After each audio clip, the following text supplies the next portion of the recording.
Huh? What? Oh, yeah. It's frozen. Don't forget, it's frozen. Don't forget. All right. Hello, and welcome to Sushi with a Pulse. Hopefully not, right? All right. So today, I am going to show you how to essentially prepare a couple different rolls of sushi. What I want to talk to you about first, though, before we get into the hands-on portion, I don't want anyone leaving here and just going and picking up some fish and eating it raw, right? So I want to tell you where to go to look for sushi fish. I want to tell you really some background information on what kind of fish you can use, what you should use, how to store it, keep it, all of the above, right? Let's keep it safe, yes? Yeah? No? Yes. Where's the fire? Okay. So, if you look at your little sheet, where's the fire? Okay. So, if you look at your little sheet there, you'll see two different barcodes at the top. One of them is just a check-in barcode. The other we will refer to shortly while looking at the FDA regulations, which, oh my gosh, the FDA regulations, that sounds so boring. But really, it's just a good area for you to find further information on purchasing safe fish. I don't need anyone leaving here and just going to buy fish and eating it raw. Okay, that's not what this is about, okay? Whenever I give you a directive like that, what I want you to say is heard. It means you hear me and you understand. So do not go buy raw fish. Heard? Heard. All right. So if you look at the first part of the outline, inspection and grading. So what you have to understand is that inspection and grading of all fish and seafood is voluntary. Okay, and this is seafood. This is not necessarily just all fresh fish, but seafood specifically, 100% voluntary for inspection.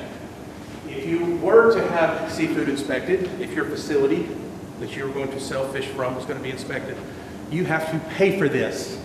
So volunteer and then pay for it. Why in the world would you want to do that if it costs money? You may have a guess. A lot of people in here, we can think of something. I know you got something. What do you got? Crickets. Go ahead. I want the best quality food. You're the man. Because people want the best quality. Anybody here from Coleman? Coleman people? Coleman's really grown in their foodie industry, haven't they? People are starting to really care about good food out here. So we want the best quality. I mean, we've got Japanese beef raised right down the road from here, for goodness sakes. It's incredible what Coleman has done recently.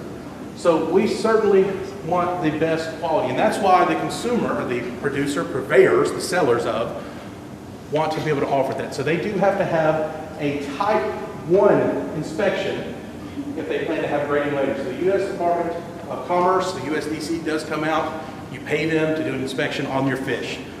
Again, this is just for inspection purposes. Again, voluntary, not everybody has to do it. And then from state to state, it's different as well. Everybody has their own variety of things they want looked at and that they don't want looked at. It's kind of scary, isn't it? You think about consuming fish. So if they do receive that type 1 inspection, then they can once again volunteer for grading. Grading is a different story. You have to pay for it once again. But grading is a term that was 100% manufactured. It's not a real thing. It doesn't officially mean anything. Again, kind of scary, isn't it? Why was the term grading created then? Well, in the United States, we are not groomed into, grown up with, raised upon raw fish. Anybody here eat raw fish growing up? Yeah, me neither. So the term grading was created by the purveyors, the people, once again, that are trying to sell the fish, so that people like you and I that were not comfortable with this, and the restaurants that were not comfortable at offering it to their guests, now they'll buy it. If you see this is sushi grade, sashimi grade, are you a little bit more palatable towards purchasing these items? 100%, because it looks all official. But what you have to understand, this is a manufactured term. It's, not real, technically. Now, for the commercial consumer, there are aquacultured areas in the world, farmed areas in the world, where the fish and their entire, not circle of life, what am I trying to say? Food chain, line being in my head, I guess. Well, their entire food chain is studied from the largest fish that we're consuming. For example, today we're consuming tuna. We look at the fish that we're trying to consume, such as tuna. We're looking at the fish that they consume. We look at the fish that that fish consumes, and so on and so forth, all the way down to the smallest microbial. When all of those steps of that food chain check out, we can then consider that fish then to be a sushi grade fish that's been in aquaculture or farmed. That make sense? Go with me. So there are some not regulations technically, but there are regulations. The FDA, if you want to scan that little code there, does show us that there are ways in which we can fight parasites, which is what we're scared of when we're eating and consuming raw fish. There are ways to combat them, to kill them, so that histamine, have you ever heard that term, histamine? Any health people in here? Anybody know what histamine is? It's essentially poison, okay? It's poison that can come from fish that do have parasites that basically the parasite itself produces the histamine and makes that fish potential to cause you infection. The FDA has created, for raw fish consumption, a graph, a chart, and that's where this leads you to, a chart of information that says, hey, this fish needs to be frozen for this amount of time at this temperature. Does that mean we can just take our freezer at home and potentially freeze fish and be fine? Because we are not groomed to this type of cuisine in our culture, in our industry across the United States, unless we are a Japanese-style restaurant that need to produce sushi, we don't always have the equipment that they need to produce this type of grade of fish to make it that safe. They have what's called super freezers. No one's ever heard of a super freezer, I'm sure, right? Yes, no, maybe? Okay. These freezers are capable of getting temperatures to negative 60 degrees Fahrenheit. Your freezer at home may do negative 10. Normally they sit around 0 to negative 1. We can't do the same thing that these super freezers could do potentially, okay? So you would not be able to go out and catch fish necessarily and then produce safe fish for your home consumption. Do people do it? All day, every day. Especially with a fish like what we're going to use today, tuna. What you're going to find out if you go into that link there, tuna is not on the graph. It doesn't have to be. Does that kind of irk anybody? It's kind of weird, yes? Tuna does not have to be on that graph. Why is that? Essentially, the consumption frequency is very high of tuna in the world. The sickness that is basically the relatable documented parasite infection is so infrequent compared to the amount that's actually consumed that the FDA does not deem it necessary to be frozen before you consume it. In saying that, that does not mean do not freeze it. If you are going to be trying this at home, anybody plan to? Anybody want to? Okay. If you do purchase sushi, if you do purchase tuna or sushi, freeze it. Heard? Okay. You don't technically have to according to even the FDA, but you should.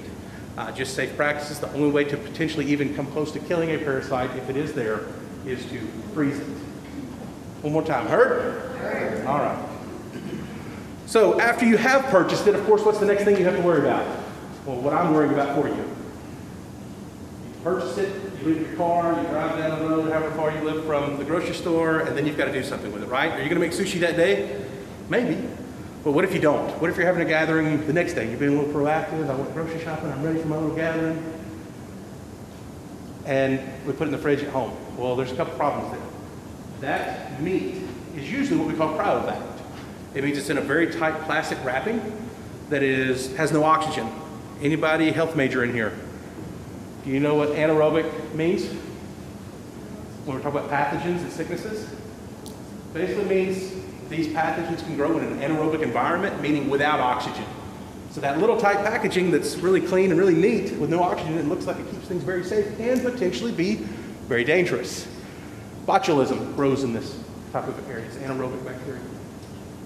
So, what you need to do, if you plan to thaw this, if it is frozen, usually when we buy things like that, you probably bought a pork loin that's been cryovac frozen, yes?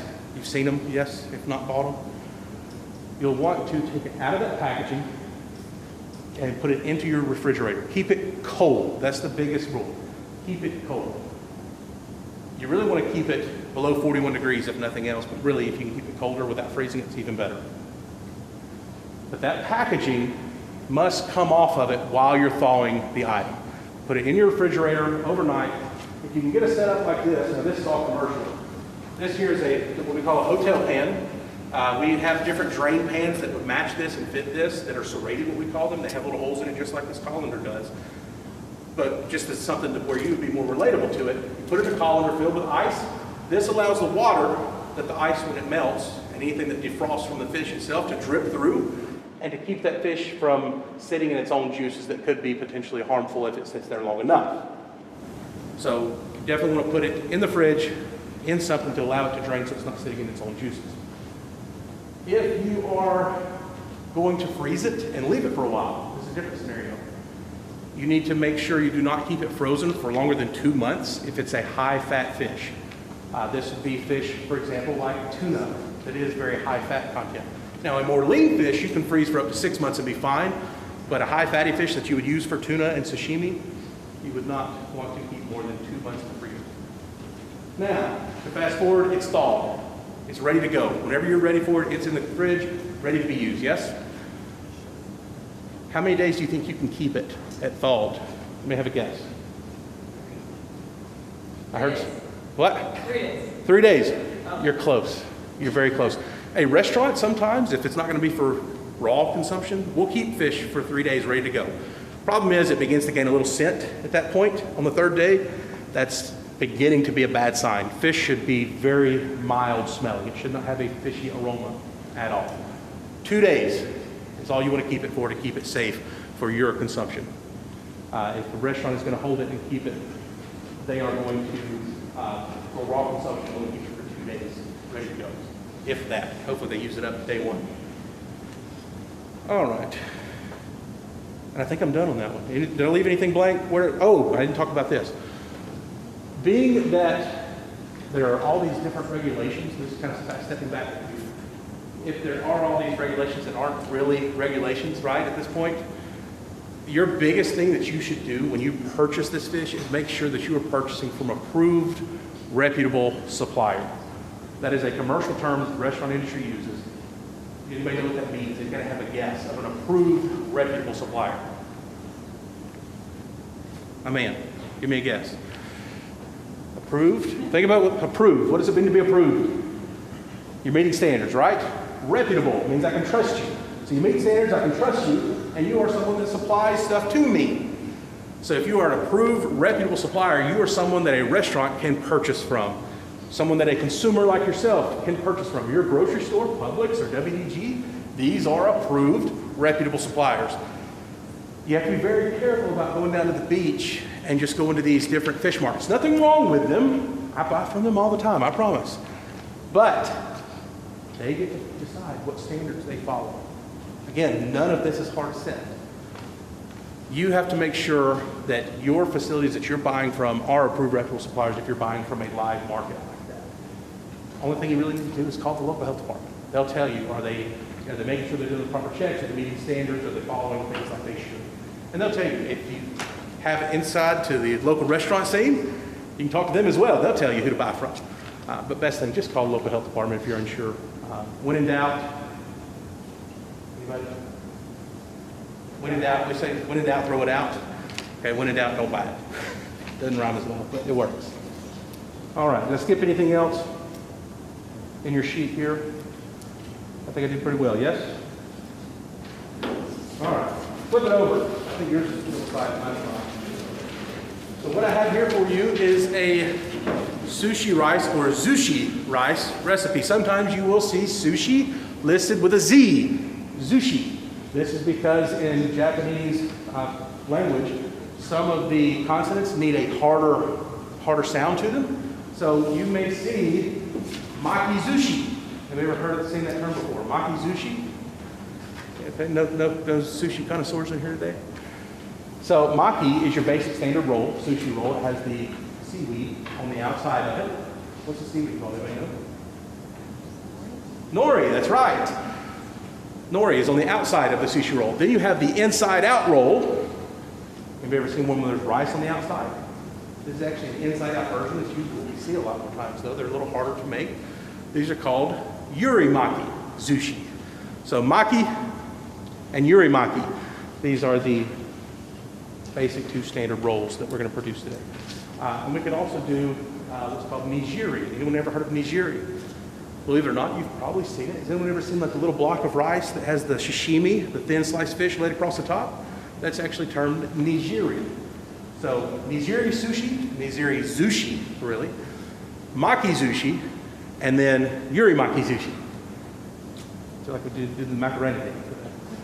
All right, so if you look at the ingredients on the sushi rice recipe, you can start out with 595 grams of komi, which is just kome, which is just another name for Japanese sushi rice.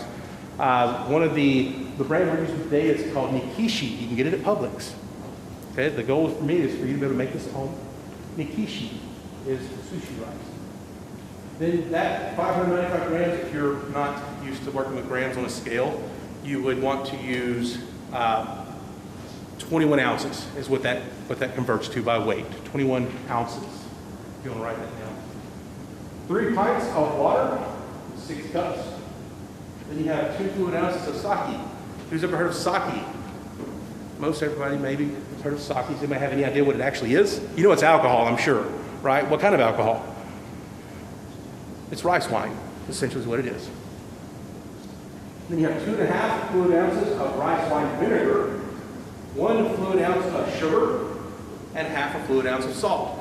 So all you have to do, and I say all you have to do, what you've got to understand is that these are in very specific measurements because the rice for sushi or zushi is just as important as making the actual roll.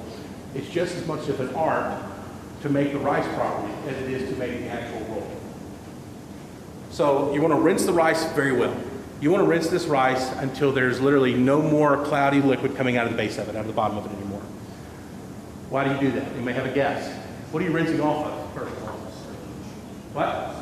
Starch, that's correct. If you leave starch in liquid and get it hot, what is that starch going to do?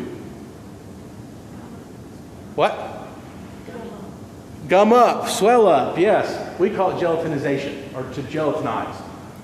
These little grains of starch swell up on a microscopic level, and they turn into a almost gelatinous jelly, essentially. But it's, again, think chicken and dumplings, okay? That's a very hearty version of that, but think of it that way. It makes your rice very gummy, and that's not what our goal is. We want to have separated pieces of rice that are not, they're going to be sticky, but we don't want them clumped together necessarily. So then you're going to simmer that rice with the water and the sake for 20 minutes. Do not take the lid off once that 20 minutes is up. Allow it to rest for another 10 minutes. You're all staring over there. I'm trying to figure out what you're looking at. Let that go for another 10 minutes, just resting with the lid on. Do not pull the lid off. You're going to be wanting to do that. Do not pull the lid off of it. Once it's rested for 10 minutes, you take the lid off. You're going to have a mixture of your rice vinegar, sugar, and salt. Put that on the fire, as we say. We take a little saucepan or a little pot, put a rice vinegar in it, put our sugar, our salt in there, bring it up to a boil. Basically, you're just trying to melt everything, the sugar and the salt that's in it. Cool it down. Then you're going to take that mixture, which you'll see me do today. That mixture is here. It's just a little light tan liquid. You probably can't see this. I'll put it on the camera here. Just a very light tan liquid here. And essentially all that is rice wine vinegar, salt, and sugar together. I'll take my sushi rice, which we have already cooked for the magic of television.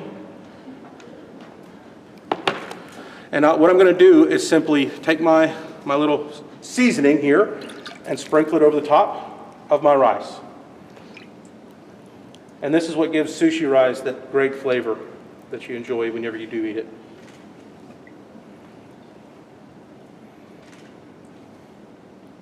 Do I have a side towel? Do I have a side towel? What? A side towel? I need a side towel. Draw it. So now that's seasoned up and ready to be used. So I'm going to put this back out of the way for now. And now the part you've been waiting on. Anybody actually want to roll sushi today? Okay. I should be able to allow a couple of you to do it. Dry towel. Okay.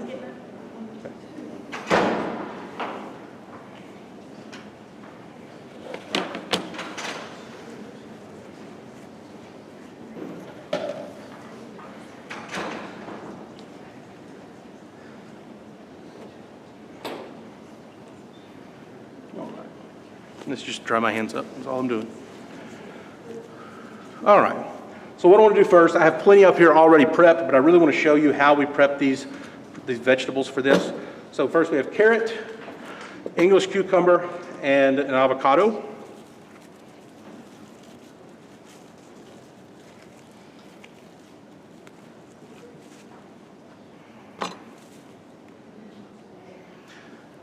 And then I'm going to take my first knife here. Anyone ever seen a knife like this? It's called a nikiri. It's a vegetable knife, is all it is. So we'll move the carrot out of the way, move the avocado out of the way. First we'll work with the English cucumber. So what I want to do is just guiding hand down first, cut the end off, out of the way. We're going to use manageable portions. Technically a manageable portion is 2 inches when we cut nice knife cuts. But I really want to be about the length of a sushi roll with this. So we'll go here. Then we're going to square this up. I'm going to use a longer knife to do that. That actually reaches the length of my cucumber. Create a flat side on the bottom. Another flat side to create a right angle. Right angle. It's close. I need a trash bowl. Once again. So we're going to trim a little off there, off the excess. And then now we're going to take this and we're going to cut 1/8 inch thick planks out of this cucumber. So about a matchstick width, like so. You may have heard the term julienne. If you watch any cooking TV, this is what a julienne is. But technically, a julienne should only be 2 inches long.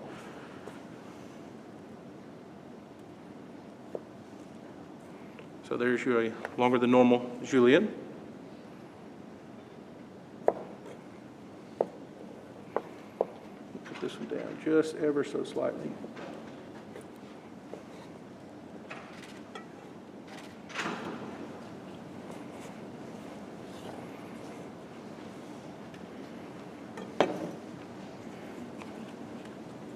Compost. Now do the same thing with our carrot. Okay, so carrot kind of has this like V shape to it, right? Do you see that? Just that's how carrot grows. So when we cut, we really want to compensate for that a little bit. If I act like this side is pretty straight, and if you look at it lined up next to my knife, it basically is, isn't it, on this one side? Flip it around, and I just make it parallel to the other side. Okay, create a flat bottom to make this safer to use now. Same thing here.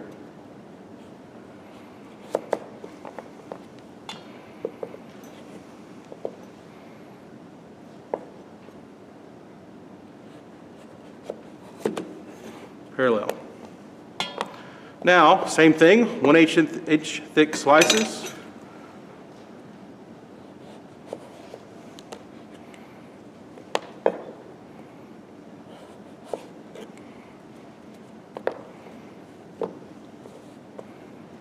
One-eighth inch again.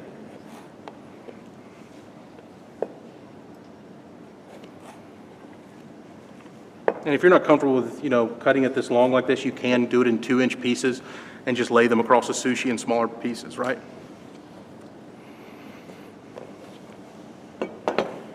Carrot out of the way, cucumber out of the way. Now I have an avocado. I've already had this one cut in half and this pit removed. What we want to do with this is just right over the top, we want to cut the skin. Doesn't matter if you cut the meat a little bit when you do it, and by the meat I do mean the interior of the avocado.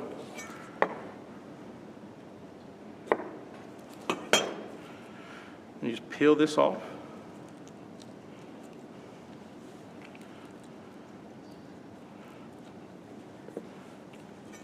Then very thinly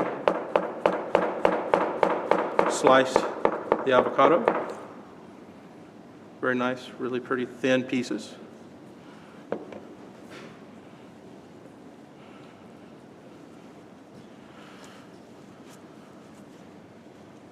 All right, and then I'm going to move over to my tan cutting board here. I'm going to move this one this way.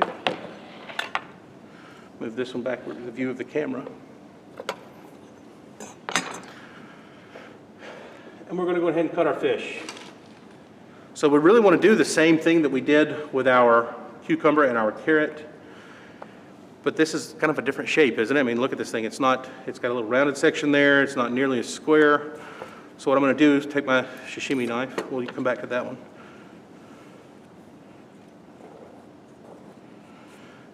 And I want to cut it. Basically, I want to turn it into a very large plank.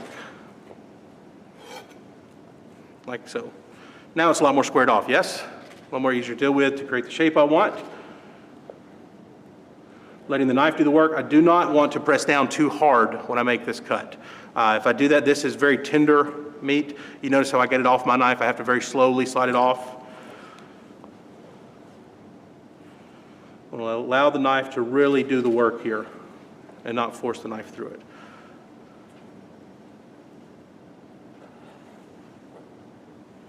Okay, so there's our fish. Keep that one a little thicker. Anybody okay with that? Good. So go back to the side, move this out of the way.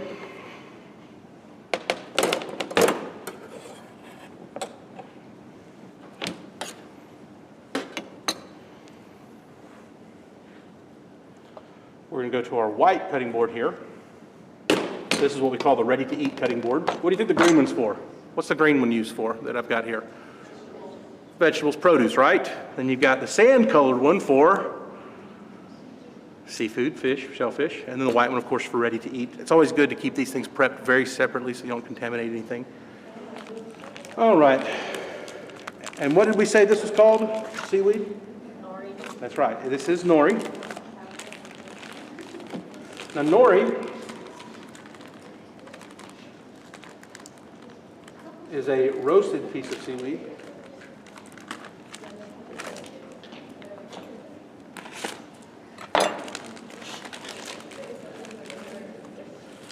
It's just a very thin, literally like paper, piece of thin seaweed. Can you tell which side is potentially shinier? That side, right? So if we're doing the maki, the regular style sushi, you want this to be on the outside of your roll. Make sense? Okay. So we'll keep this here. These are too large the way that they are. So what I really want to do is cut this down maybe a third of the way. So just, oh, you have to slide it. You hear that crunch? Kind of satisfying, isn't it? So there's that. And then we have our bamboo rollers here. Now you can buy these on Amazon. You can get them at the grocery store. We actually wrap them in plastic wrap. This keeps the bamboo from potentially absorbing anything. We can use it multiple times if we do this. So we just wrapped it one time over, kind of crinkled everything up towards the back side, crinkle being a professional term, crinkled everything towards the back side of the roller here, and that way we have this smooth side to use on the front. So since we have our, which side's shinier? Which side? A, B? B, okay. So we're going to put B side down. And now we get to move to our rice.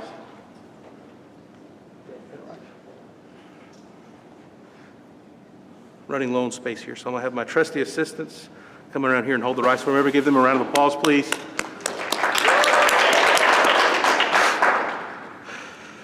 That was fun.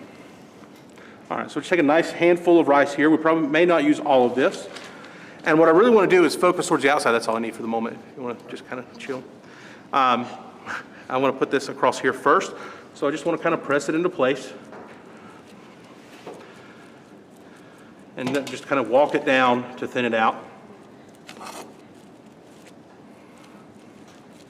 Making sure to keep the thickness of the rice the same all the way through. And I don't want to be too thick. We want to be in between 1/8 of an inch and 1/4 of an inch here. And you just press it to spread.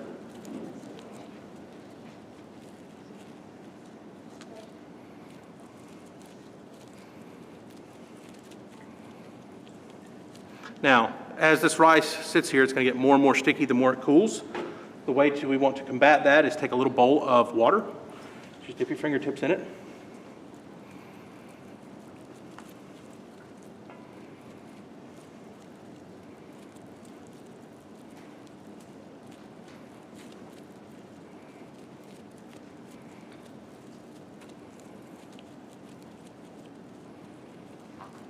And what I'm doing here is I'm filling for the thickness to make sure I don't have any thick and thin spots.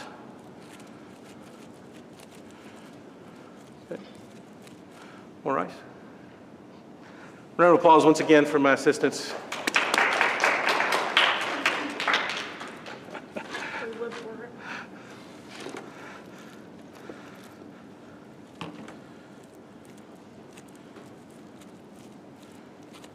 My hat's not in the way, is it? Up there? No, you're good. Okay.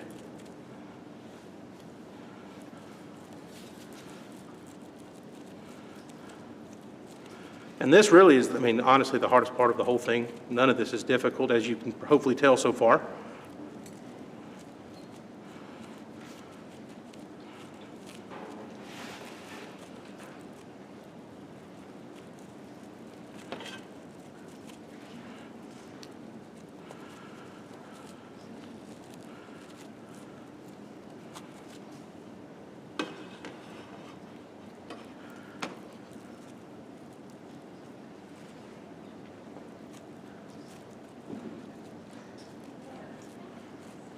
All right, and there we are. So now we're going to build our base. We'll start out with 2 avocado. My hands are slippery now with that water. Then we'll go with carrot. A little more carrot. It's okay if they overlap a little bit, not a big deal. Cucumber.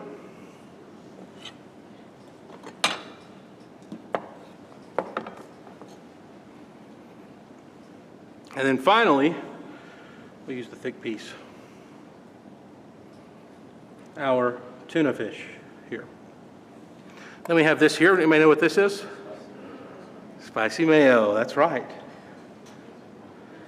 We want to make sure to give plenty of that to the fish because this is a spicy tuna avocado roll, nonetheless.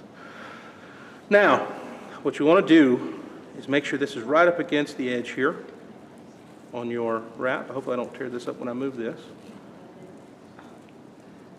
I will refix it again, it's no big deal. Okay, line that up there. And I just want to take this, I don't want to roll, I want to make sure this bamboo does not roll into the center of this sushi roll, okay? It needs to roll around the outside. Got my hands up again. I want to roll it over, give it a good press, kind of create the shape, and then pull this forward to continue the roll. See, I'm kind of pulling it across the front there, and then again, shaping.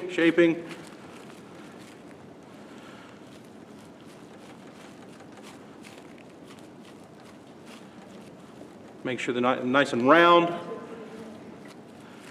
And unroll it, and we have a beautiful little sushi roll here.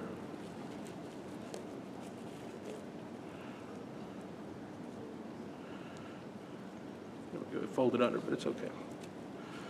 All right, now we're on the ready-to-eat board here. Very sharp knife here. You want to cut it in the center first. Cut each piece then in half. Again, not pressing down too hard.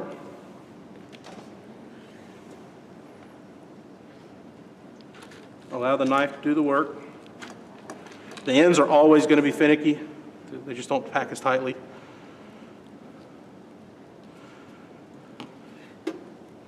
I'm going to put wasabi and ginger down.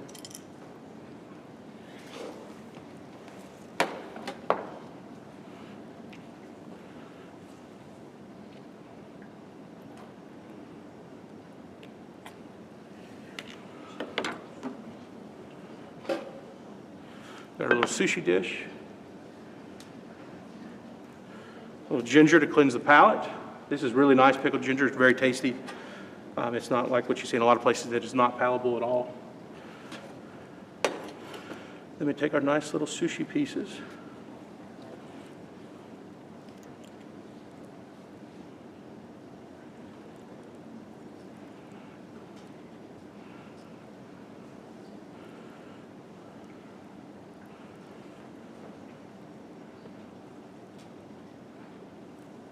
Always put the end pieces upside down. And we don't have enough room for the last one. And there you go. You have a nice little maki roll. Okay.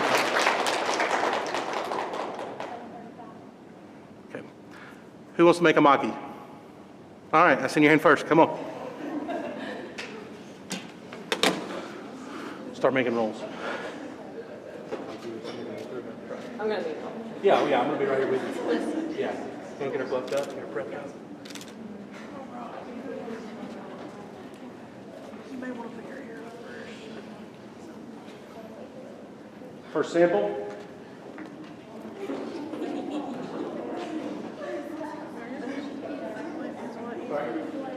Yeah, if you want.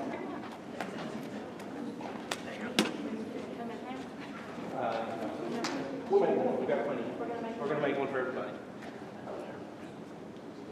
You got it. All right. So I'll move this over here. I've already got some stuff cut for you, so you're ready to go, okay? Perfect. Let's grab her a piece of nori.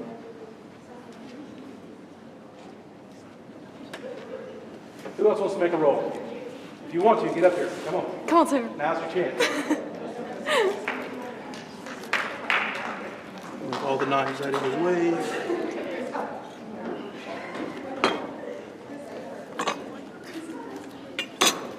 You just line up over here. All right. So what I want you to do first, wet your fingertips. Get you a nice little handful, like imagine like you're making like a little miniature snowman. Get you a nice ball, nice good sized ball. All right, and what I want you to do is, first we're gonna put this on here and we have to cut this down. So how far did I say we cut this? Like a third, right? A third of the way. So right across here. Long ways, we want to place it on our bamboo roller. On the edge. Yeah, close to the edge. And then right across here, start spreading that down. Ah. It's all right. I know I make it look easy. Yeah. Oh, yeah. Wet your fingertips again if it gets sticky. You'll see how much smoother it gets. If y'all get like white cutting boards and put them up across the table, we can let everybody start. White cutting boards with towels.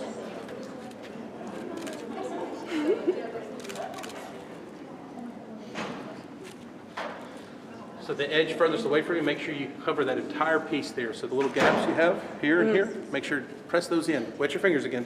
Don't forget, it makes it so much easier when you do it. Yeah. What we're going to do is set a bunch of white cutting boards on this table over here and allow all y'all just to go for it, okay? Okay, like that. Yes. All right. And then Yep, just keep spreading it. Wet your fingers again.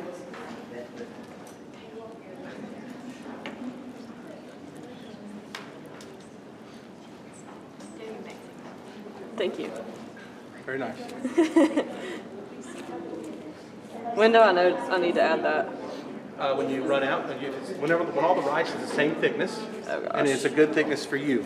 So let's see, it's getting a little thin. Okay. This is probably about as thin as you want to be. These are getting a little more thin.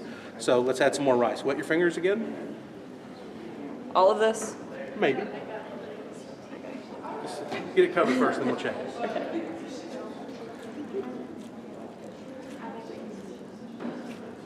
Ah.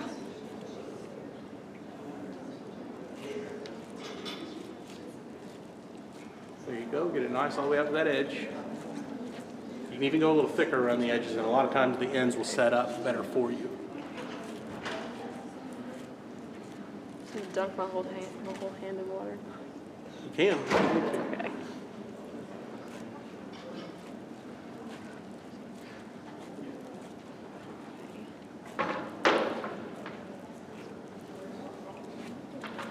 So press this down a little bit. Kind of spreading it all out for you so you don't have any thin spots. Now, do you want to make a maki or a yuri maki? The regular one. You want to make the regular one? Okay, fine. Whatever. Or wait, I'll do whatever. Okay, flip it over. Okay. So we take this. I didn't get to show everybody the yuri maki. Don't worry about time. Okay, that's fine. We'll do this here, just right side down. Now build it like we did a minute ago. Okay. So avocado first to make a little platform for everything to rest upon. You did how many sauces? 2? Yes. Yeah, 3 if you want it. That's what's awesome about sushi. It's whatever you want. Yeah, go ahead. I used to play a computer game. Sushi. That was. The Papa's sushi. I'm sure it helps That's today, cool. didn't it? Did it help a lot? Oh yeah. That's fine. Just help them out.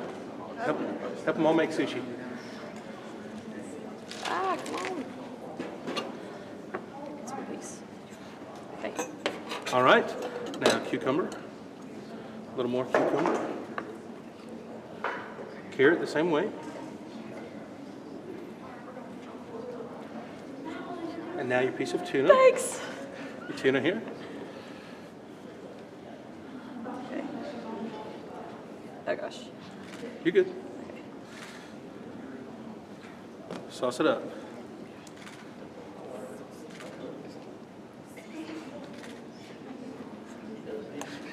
You can do a little more. Just go back and forth. Just kind of focus on the fish itself. There you go. Another way people do this is they'll chop up the meat into little pieces, like little chunks, and they'll toss all the meat in the sauce and then put this fish directly on sauce already. All right, so now begin to fold this over, but remember, do not roll it up within the roll. Okay. So get it over, fold, come on, you're doing good, come on. Move, go. Can I like? So you want to tuck this, push this in, Okay. like literally push it together to kind of make it round, right? So make sure you got a good round shape. Now you lift this edge back up and continue to roll it. And make sure you're still forcing that shape the entire time as you're going, packing it to the shape that you want. Is it rolled all the way? Yeah, go, make sure you get it good and firm. Make sure, try to keep it round where it's not oblong shape. Keep it round. Is it? I can tell. So round. Like, you know what a circle feels like. Yeah. Yeah.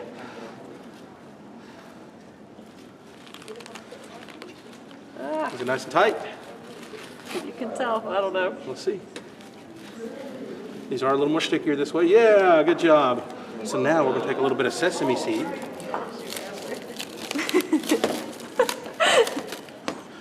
Let's roll this off of here. And we'll move our bamboo over to the side.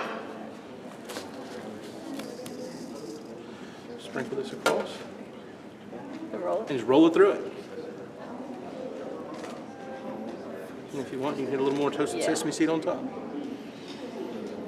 then slice it. So I'm not going to let you do that. Oh, okay.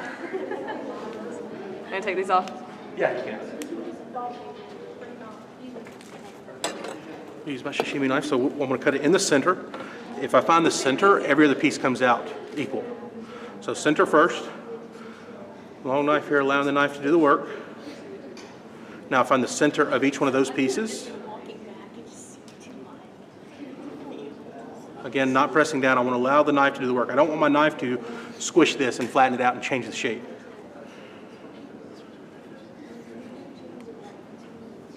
I'm going to cut each one of those in half. Trying to hold the integrity of the shape.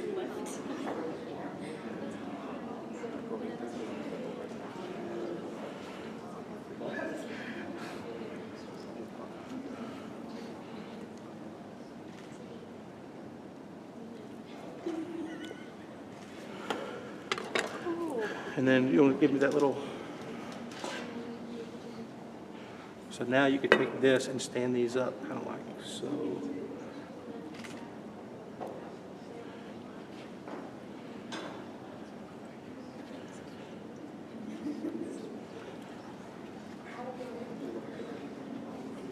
So they're just kind of offset on there.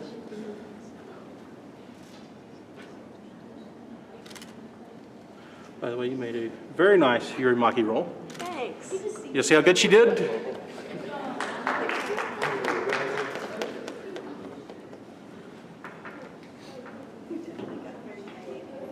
Kind of dressing up the rice a little more, make it a little more consistent. We'll slice this edge off. Not really required, but I'm OCD. And now you could even take your sauce if you wanted to and right across the top. It's up to you. Make it as pretty or as plain as you want. Oh my gosh. Oh, you go that way? Either way. What do you I want to kinda like do? the way it looks So now. you want to leave it plain? Yeah. Or do you want to at least put some sesame soy on it? Sure. Very lightly, so we press the sketch aside to get some of the juices out. Very lightly paint the top, or dab the top. There you go. Can you get a little more?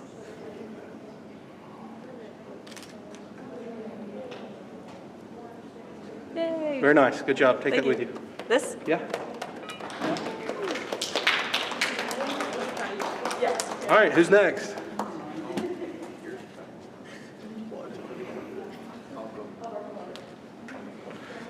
All right, so we need to cut you some more produce, right? They ran off with it all. So we will take, I don't really have a board scraper. Kind of clean this up a little bit. Should not do that, but that's a cheap knife. It's okay. My other knives, I'd cry if you did that with it. So we'll do section here.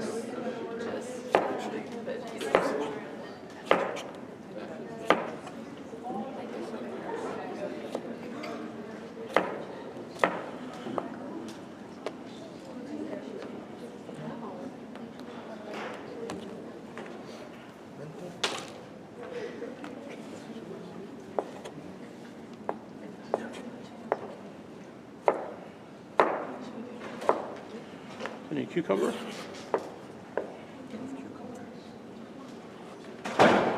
This is a nice cucumber too. It's English cucumber, so we make pickles and stuff with.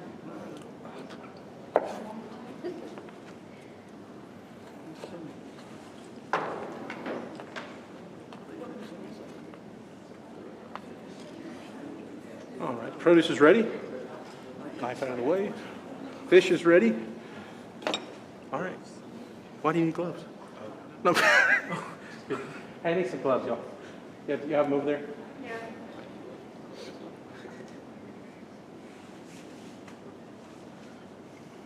Do you want to make a roll or you want to make a nikiri? I'm sorry, a nigiri. Nigiri. You make a roll? You sure? Okay. Somebody's got to make nigiri though, okay? Somebody's got to. You make nigiri? Okay, it's a lot easier, okay? Trust me. All right, so you take this right here, another cool little block. You pull this out. Pack rice down in there. Oh yeah, you gotta wear gloves. Oh, you got you're stuck. Magic of television. Well, I can put it on. Hey, I've got big hands too, and I'm wearing the same size. There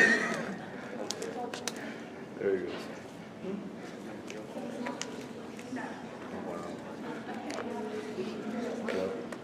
You want me to hold this all day? Yeah. It feels like it. If I could put a glove on. What if I was going into surgery right now and I needed you? I'm gonna call someone else. All right. You ready? Get you a nice little handful of rice.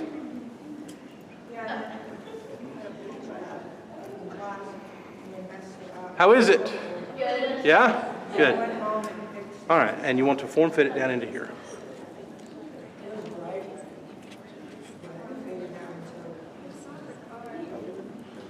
What's your hands? Yeah, yep. And press it down in there. Yeah, it won't stick down. And you can add more. It's kind of rough at this point because we're going to use this to kind of pack it in place. Okay. Put your hands a little more. Get a little more rice. Yep. Come on. There you go. Wet your fingers again. Just kind of push it into place. We're going to pack it tightly to shape it with this.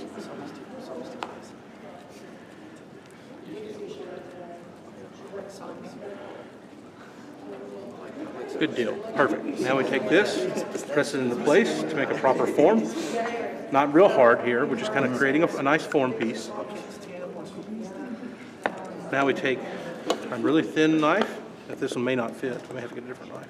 Yeah, let's get my chicken knife here.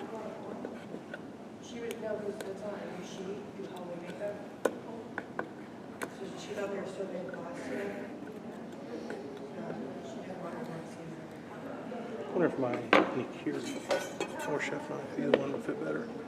Yeah, there we go.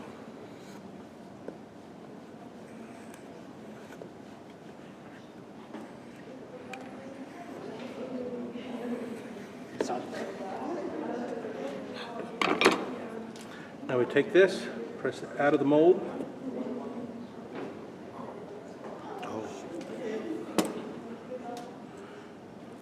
Pull this off the top. Take our knife and find our little cuts.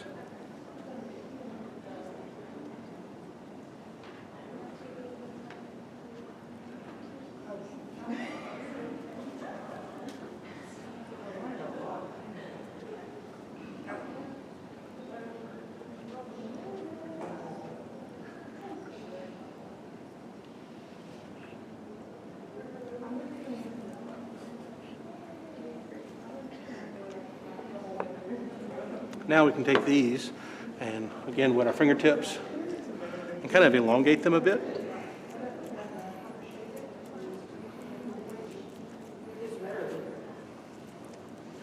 To shapes like that. Go ahead.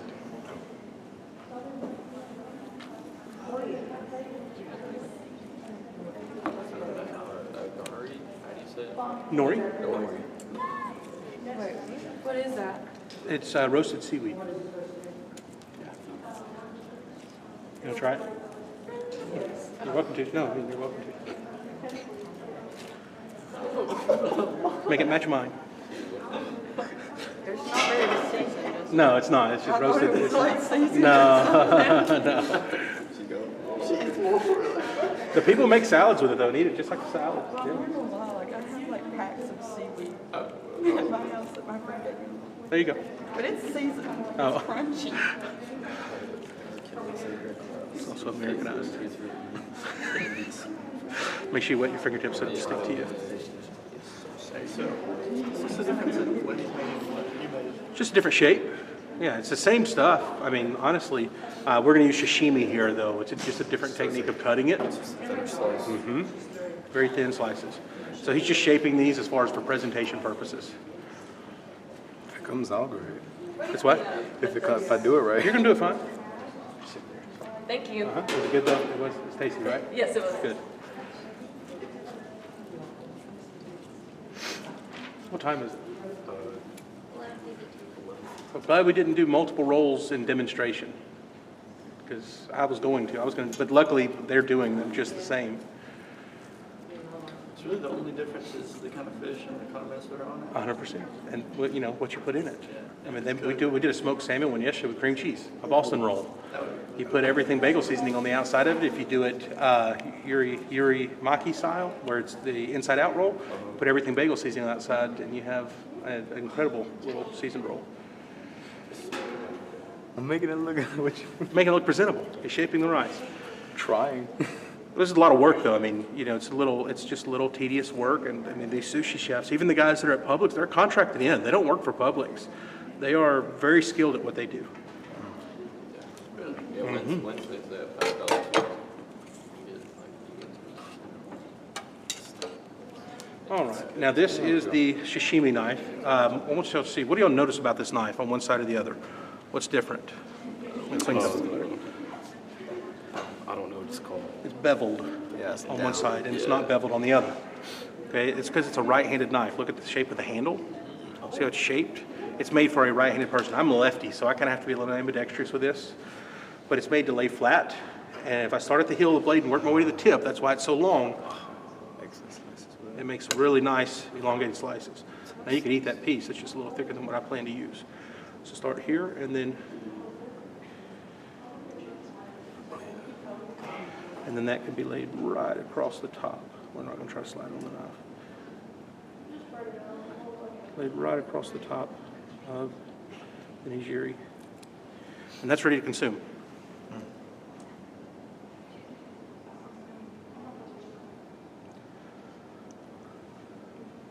Sashimi. Oh. Yeah, put it on there. Oh. You're about to eat it. Now what you're going to find is that this fish is so tender, it just basically melts when you eat it.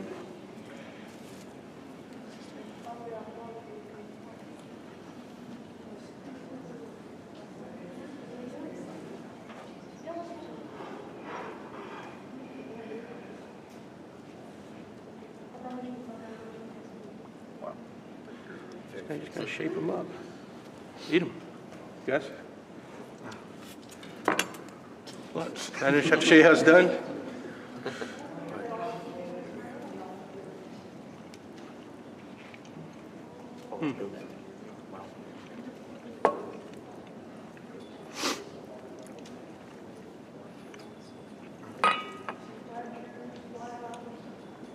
That one's better. That's great.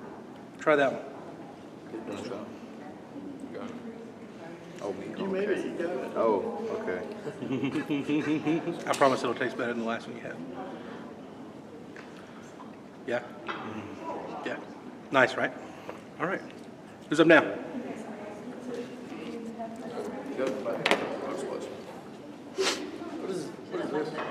Sesame seeds, toasted. I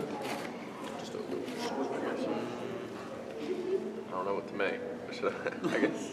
You're gonna make maki, you're gonna make yuri maki. The inside out's the yuri maki, the seaweed on the outside is the maki. Keep it simple. Yeah. Okay. Let's do maki. Urimaki is more common, right? Yes, yes. It's harder to do and it's seen as a little more high end. So we'll cut this a third of the way down. We're gonna go this way. So, what kind of seaweed? Like, I don't find seaweed like that in the ocean.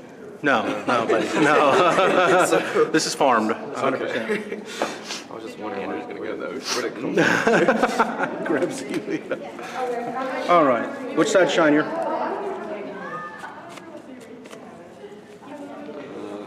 This side, all right, so this side down. Rice. Rice is right here. Wet your hands first. It's right there.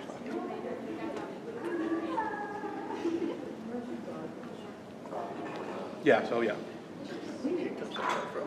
We saw our teacher. There you go. Start at this top edge, press it in. Okay, trying to go past the edge and just kind of walk it through with your fingers, almost massaging it in. If you keep your hands wet though, you can almost slide your hands across it.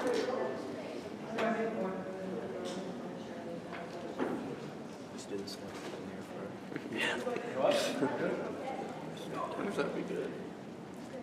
Right in there for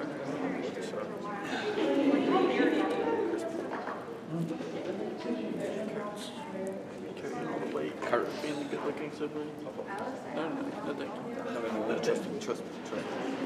It's not gonna. I know it doesn't. That's what I want to do. Don't touch me.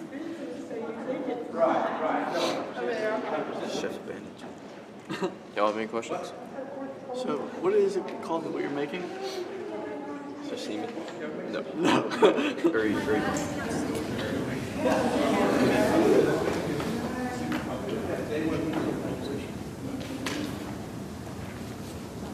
It's not as hard as everybody thinks it is, but it's definitely hard to become extremely skilled. It takes a lot of all the way to the edges. You look good otherwise. Make sure you're not too thick in some areas. Just wet your fingertips and it'll press down for you. Can I have another? Can you have enough here? Might as well just eat the seaweed like she did. Try it. Push a little sesame oil.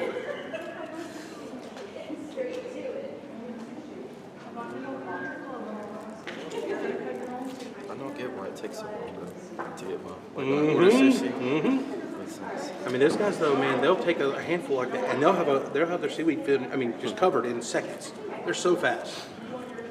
I mean, it's been before this. We were talking earlier. It's like, when was the last time I taught a class on sushi? I mean, we do it in our program as far as the advanced garde manger, but it's only been 2 years ago. Very good. It looks very consistent, guys. You agree? All right. So put your avocado down first. 2 to 3 pieces. Yeah, that's avocado. I like getting shrimp. Is that okay? I like I get crab. You think so? Crab really good. I like crab too. Have you had crawfish? Good. There's a meal at Rock and Roll that has crawfish, and it's good too. Crab. Get it? The crab is so Good? good. You want to make a roll? You did. Let me see.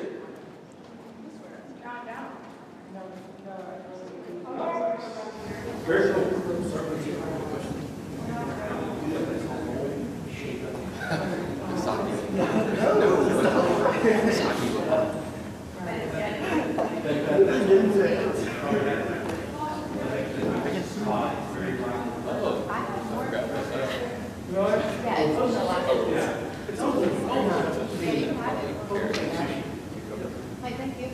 Thank you. Did you have fun? Did you try it?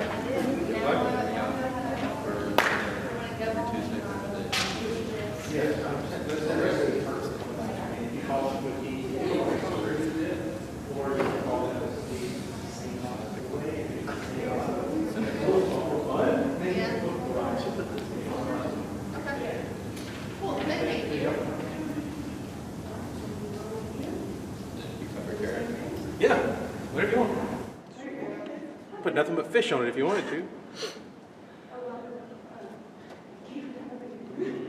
You gonna roll it? Alright, you can go next. All right, fish. They ran off with my spicy mayo. Put some wasabi on it. I don't think you put wasabi.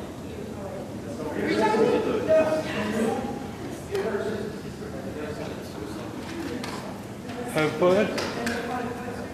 You gonna see? Yeah, you just want to cover the fish more than anything. That's what you're trying to flavor up. Just get a little bit on that fish. There you go. So now, Just eat spicy. you want to bring this around and kind of stop with the end of it right here, and go ahead and make sure it's a good tight roll when you do it though. Come on around, come on up, up, up, up, up, up, up, up, up. Now, really form that together, all the way across. Then lift this kind of edge back and then roll on over, and keep forming it as you're doing it. Yeah, you just don't want to roll this up in the roll.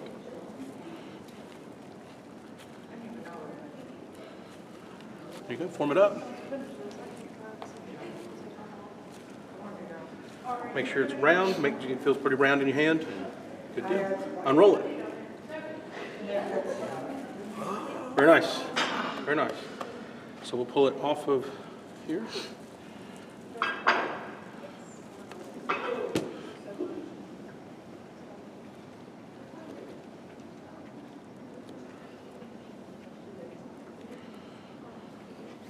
Oh, wait, yeah.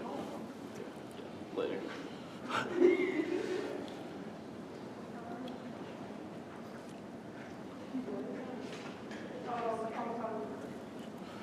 All right, open it up, let's see the inside.